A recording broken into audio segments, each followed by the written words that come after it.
Good afternoon, everybody. Everyone is tuning in live. Thank you for taking time on a Sunday afternoon. I really appreciate it. Just a quick somber note, a word of condolences to my good friend Zami and his family, whose mom passed away. And I know he would have been tuning in today, as would a lot of his friends. Unfortunately, they have a memorial service at the same time. But I just wanted to pay my respects my thoughts are with you and your family. With that said, welcome to everybody. It's really great to have so many people tuning in from all over to launch the baby. Finally, FORUS has moved from a concept into reality. It is now an actual technology platform that is alive. It's a blockchain platform that's doing transactions and is never going to be turned off. We've actually taken this thing from concepts to a product that now does what it always said it would do on the tin. It's amazing to finally be here, and I just wanted to thank everybody who made it possible. I think the first people I'd like to thank is Jeff Levy, Thaddeus and the team at Head South Lodge. That's the venue that we're shooting at the moment, and they've been putting us up here as we've been bringing some of these last components home here in Cape Town, in Greenpoint. So thank you to Jeff and his team. Thank you to the technical team, the blockchain experts from Canada to India, from Australia, all the people from all over the world who've collaborated over the years to actually put together what is now, I think, the first public utility blockchain that can finally bring about financial inclusion. So having said that, I think it's time to let the baby speak for itself.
You know, the phrase kickstarting the new economy is not a small statement to make. But one of our mavens, Ed Gillespie, author, global speaker on sustainability, an expert, he wrote, he was writing to somebody about FORUS, and he said something to the effect that, you know, the old economy is beyond saving. Maybe it's time to kickstart the new economy. And I think that's it. You know, what we have in the FORUS platform with the blockchain is the opportunity to create something that's right from day one. And that's what we're celebrating here today. This is the opportunity to kickstart that whole process, to create a regenerative, sustainable economic system. And the app is the heart of it. And it's more than an app, it's a blockchain. And the net effect of it is that you can transact instantaneously for free in our launch 18 countries. So let's have a look at the countries around the globe that we're starting with. And these countries have all been selected for strategic reasons. We have operations, customers launching there in the Bahamas. We're busy with the project. Curacao, Saint Martin, the Caribbean. There's so many opportunities for mobile money. The Maldives is, the epicenter of ethical finance. Nigeria, large African country. South Africa, some interesting things going on here, and various countries in the Middle East. And I think not the least of which the USA. So you can see there are 18 countries, all included in our wallet. The platform, as we go to market now, will be available in all of those territories. And there are opportunities in those territories for various business opportunities off the back of the platform, and we'll be talking more about that. Obviously, that's what this is about. This is not about a wallet. This is not about digital money. This is about what digital money facilitates. Now we can talk about the fact that we have a tool in our hands where we can digitize money. We can bring everybody into the digital economy. What does that mean? So what we talk about more and more and all the time is the fourth industrial revolution. But to have the fourth industrial revolution, you have to have fourth industrial revolutionaries. You need to have industrialists of the fourth industrial revolution. People who are creating new industries, who are finding innovative ways to make money that are also good for the planet and the people. And that's where something like our Maven program is so important. So what we've done is we've now been able to white label our blockchain product, white label our wallet, and bring in many, many communities onto a single platform. And that's something that we're going to demonstrate today. So by harnessing the power of people who think the same way that we do, that's how we've managed to drive this revolution. So one of the projects that's really been near and dear to our hearts is Project Peewee. And because we have a bunch of APIs that sit behind our blockchain, we're able to bring in third-party products and projects like Peewee into the blockchain. So for us, is more than just about a wallet. The wallet facilitates the interaction of third-party projects into the system. And I think Clayton's going to tee up a video now showing the Peewee project.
Now this plastic something needs to happen to this plastic to give it value. So I said we need to beneficiate it. That's where we need to beneficiate it, because that's actually where plastic will get a value. Because now we have a market, the corporate. So if we beneficiate this plastic and sell it to the corporates, now we've completed a full chain. But just completing the full chain wasn't enough, because we have another problem, is that we need to know the traceability of plastics. So I thought, well, there's a solution. The traceability, if I can marry the collection and the sorting and the beneficiation and give it back to the corporates and make that whole system traceable through a blockchain. That's what Peewee is.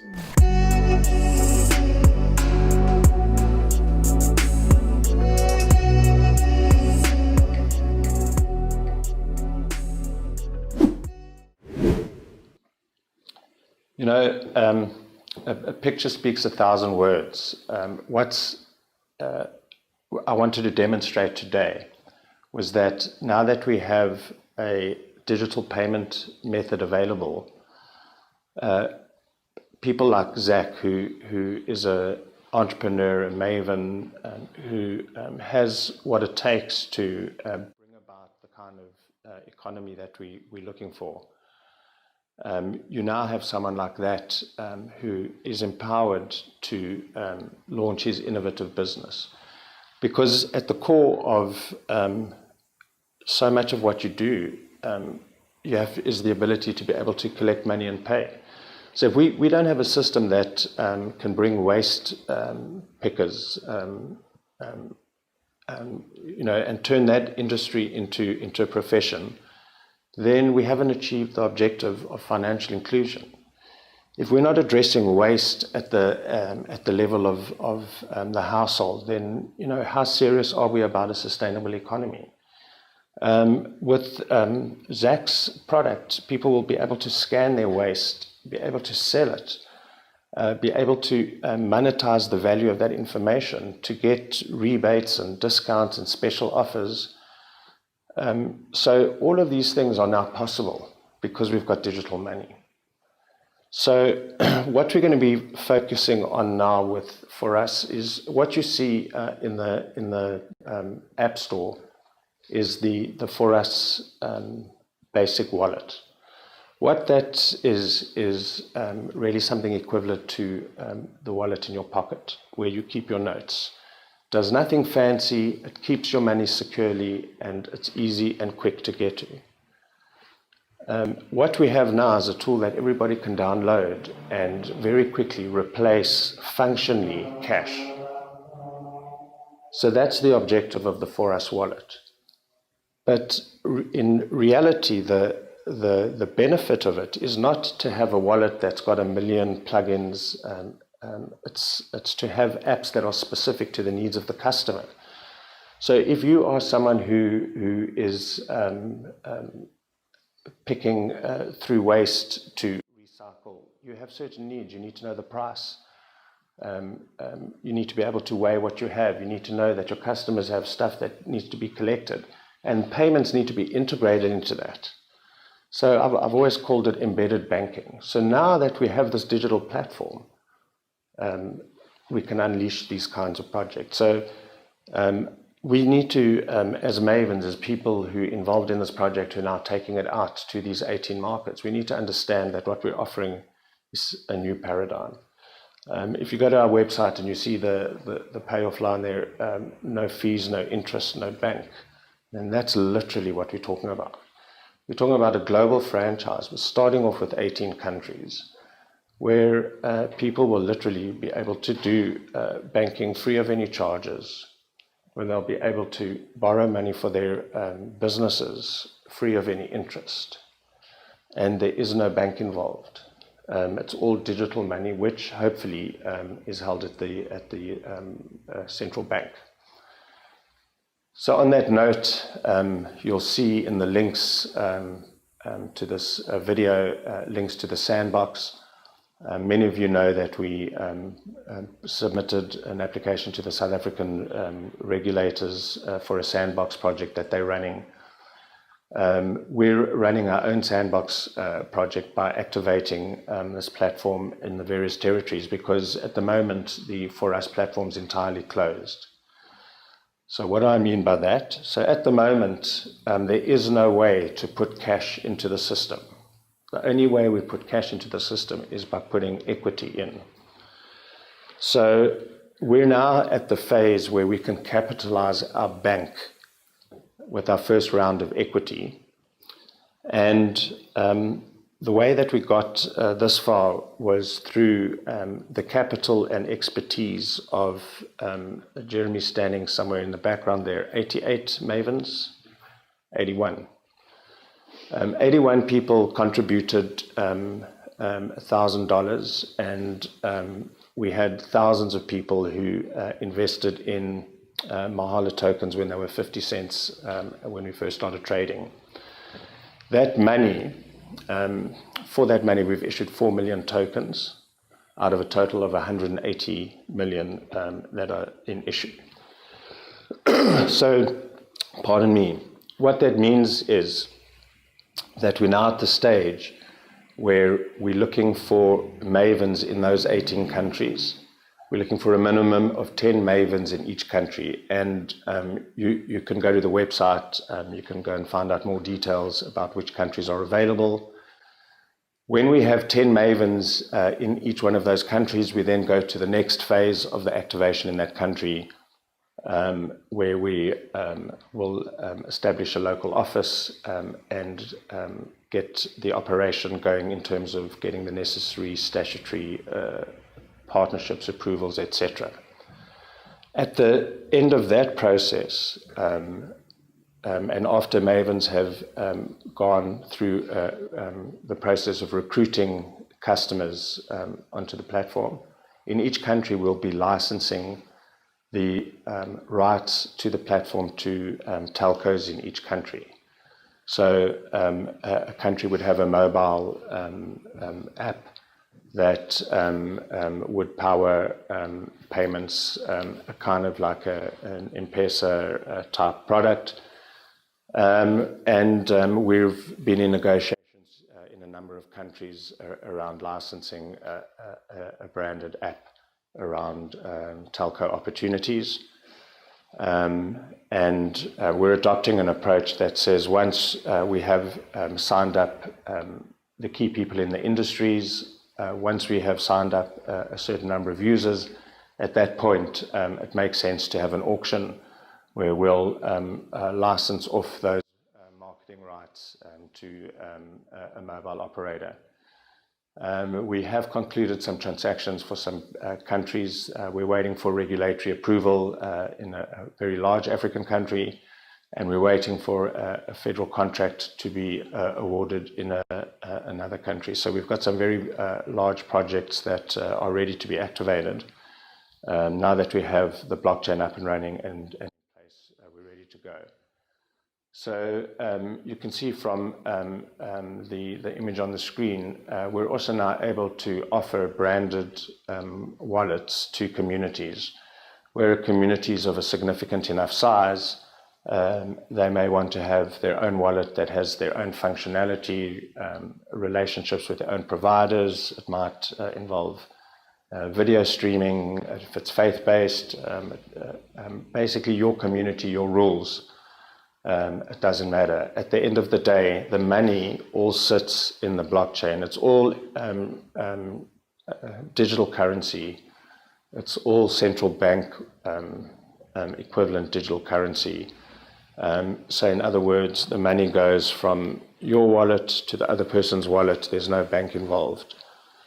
We as the blockchain provider do not have control over that money. That money is literally just the same process of taking it out of your wallet and giving it to someone who puts it into their wallet.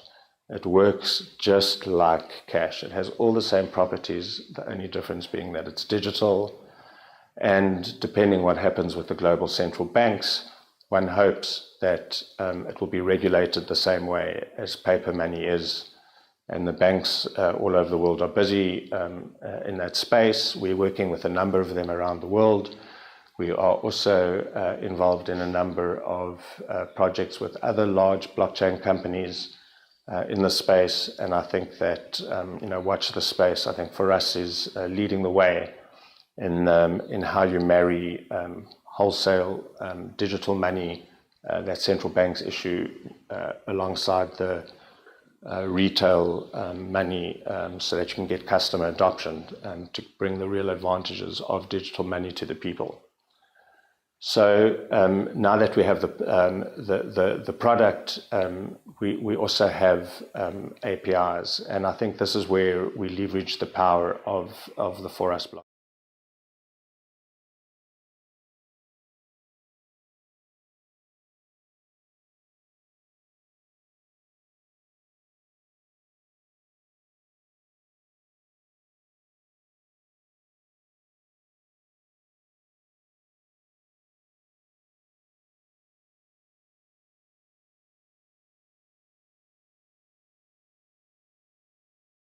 about fraud and the ability to take people out of, money out of people's account without their permission. Now that you've opened that up, we open it up to the developers across the world to develop applications with secure banking embedded in it. And this undoubtedly is going to lead to a revolution of its own. And we have a number of really exciting technology partnerships that we'll be announcing over the next while in this space to help drive adoption of our APIs and the integration of the payment platform into as many different areas as possible so that we can drive to ubiquity. So I didn't want to turn this into a long story. I think that the best way now to experience the FORUS story is to download the wallet. It's really unfortunate that the Apple Store one isn't ready. It's through no fault of our own. The app is ready and has been. It's just a process of getting through the admin at Apple and Dunn's numbers, and anybody who's ever done it before, Google it. It's a sad story, but anyway, we're almost there, and that'll be available soon. And because it's not available on all devices, we're not going to focus too much on the functionality of the app until everybody can use it. Because it's going to be a little bit unfair to all the Apple people who are sitting waiting want to get their hands on it, and there's some really cool things that you'll be able to do. But what I wanted to demonstrate and talk about is something that's going to become increasingly prevalent over the next while as we start to turn this on in the different countries. So part of the Maven process, and there are many links down in the bottom, and there are videos on YouTube. You can find out about Mavens, you can find out about UBIs, Universal Basic Income, all the concepts. I don't want to turn this into too long a story. I encourage everybody, though, to go back and have a look. You'll see that the story's been documented and in some detail. But the next step is that we need to get the economy going, and a big part of that is funding the right projects to kickstart the new economy. So we've set up a number of funds using the blockchain, and if anybody wants to know how the funds work and how the whole thing is managed, I encourage you to download our sandbox documentation. We are going to mail it out to everybody in our database.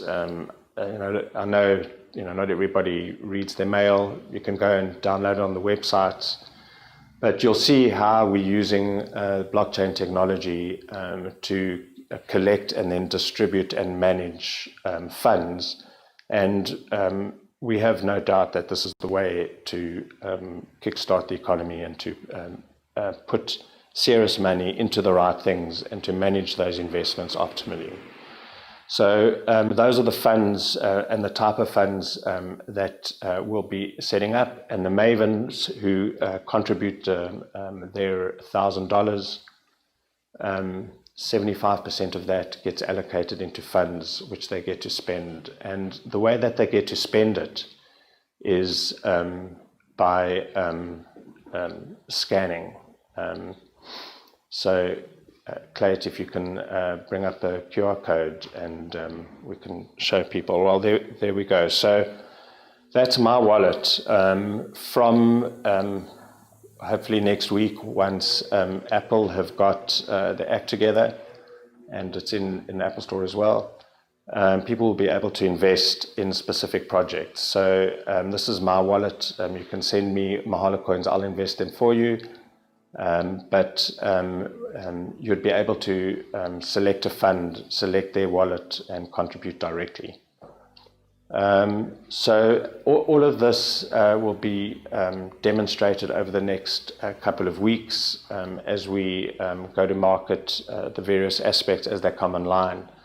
We're going to use this YouTube channel to get the message out there, to focus on projects like Peewee, around the world, because Peewee is just one of the many projects where we're utilizing the FORUS blockchain. We've got the exciting project with Solutions in the Bahamas. We've got an exciting project in Ethiopia. We're also rolling out our technology for COVID tracking in the US, and we'll be talking about more about those kind of projects. So really, this is just the start of showcasing the technology. It's version 1 of the wallet in the store, an unbelievable achievement. Roy and the team in Melbourne, unbelievable. Thank you so much. To be able to send money anywhere in the world instantly for free is unbelievable, and it's just the start. So I'm not going to carry on anymore. I just want to thank everybody for their time, and I look forward to the next episode. Thank you for tuning in.